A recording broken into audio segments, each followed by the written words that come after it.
do a little storytelling, shall we? All right, so I actually put a document together for y'all to hopefully help with the workflow.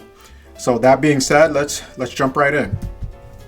The 3 programs that we'll be using are Midjourney, ChatGPT, and lastly, higgsfield.ai.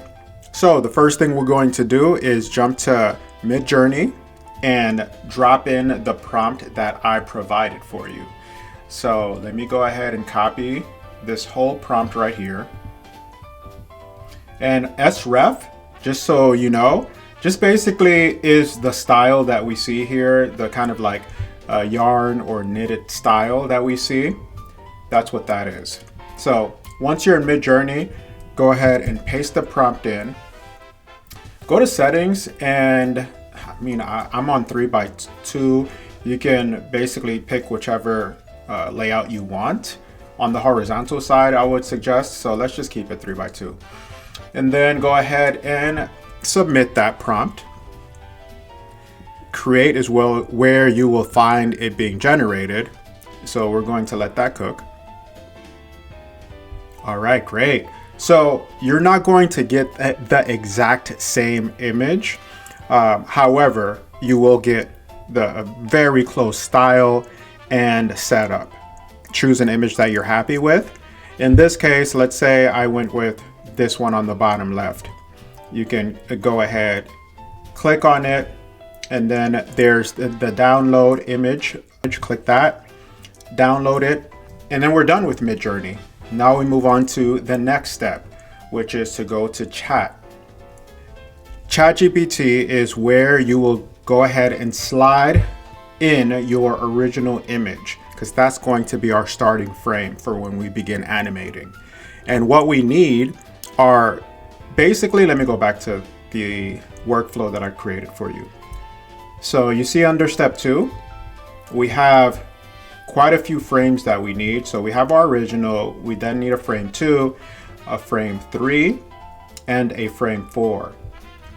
When we go across, that's for when we go into our 3rd website for animating. But for now, we just need 4 frames. So we have our original, the woman and the man sitting down. Now let's grab this prompt, copy, and then we dragged our original in there for reference so it knows exactly what it's changing. Go ahead and paste what change we want for the 2nd frame. Send that through. Yep, great. So as you can see, the before up top here and the after is exactly what we want. So this turned out beautifully. Then go ahead and download the 2nd frame and keep going until you have the 4 frames that you need. Okay? So after we do that, we're going to go to higgsfield.ai. And just to, maybe before I do this, I want to explain what you're seeing here on the workflow. So for Higgsfield, this is the prompt that we're going to use right here for when we drop in image or frame 1 and frame 2. And these are the frames, just to give an idea for the video generator of what we want the starting position to be and what we want the end position to be. And then we tell it what we want to happen. Then we'll go ahead and actually flip it. So position 2 is now position 3.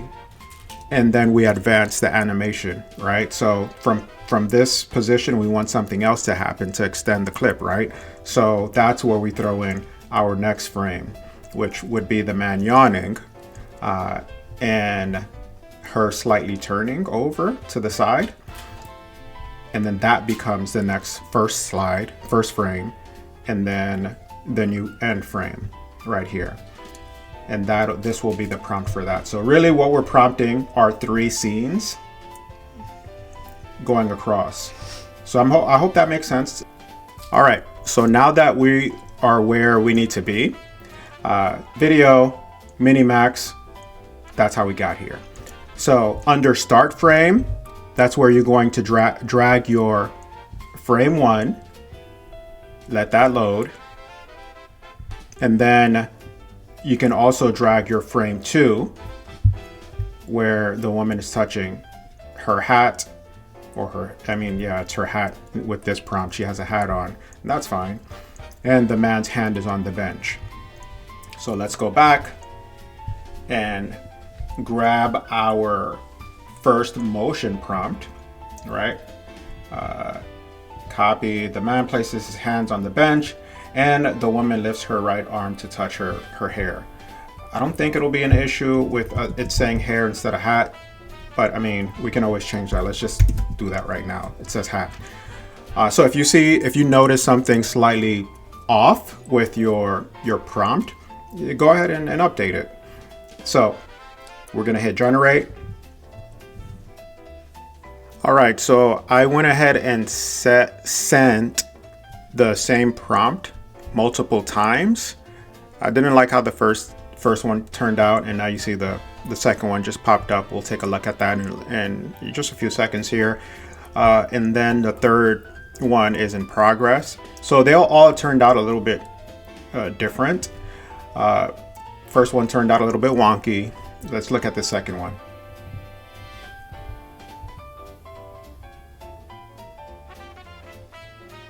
It's not terrible.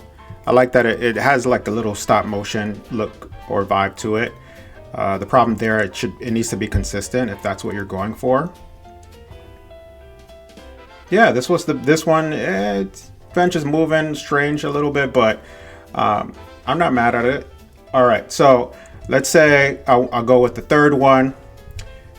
So you would go ahead and download. There's a download button right here. And what you can do is click swap. So we start with the woman touching her hat, and then the second frame, you can go ahead and delete it, and we'll drop in the third frame. We can remove this prompt, and that third frame, or the next frame, I should say, yeah, this frame right here would be the man with his hands up.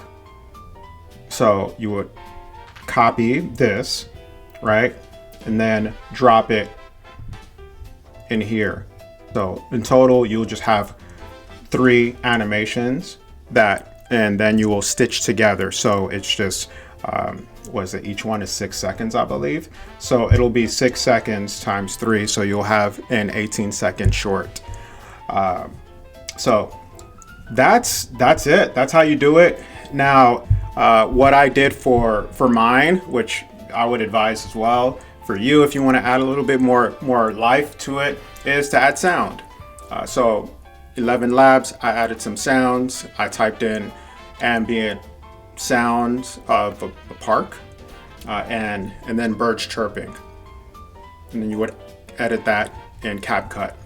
And then lastly, sure, why not? Let's go to Suno. That's the music. That's where I picked up the music from. AI generated it as well. So I'll drop what the prompt was. I believe I got it from ChatGPT. I essentially asked it to create a soundtrack that resembles Pixar's Up theme song. So that's it. Thanks for watching. I appreciate y'all. Bye.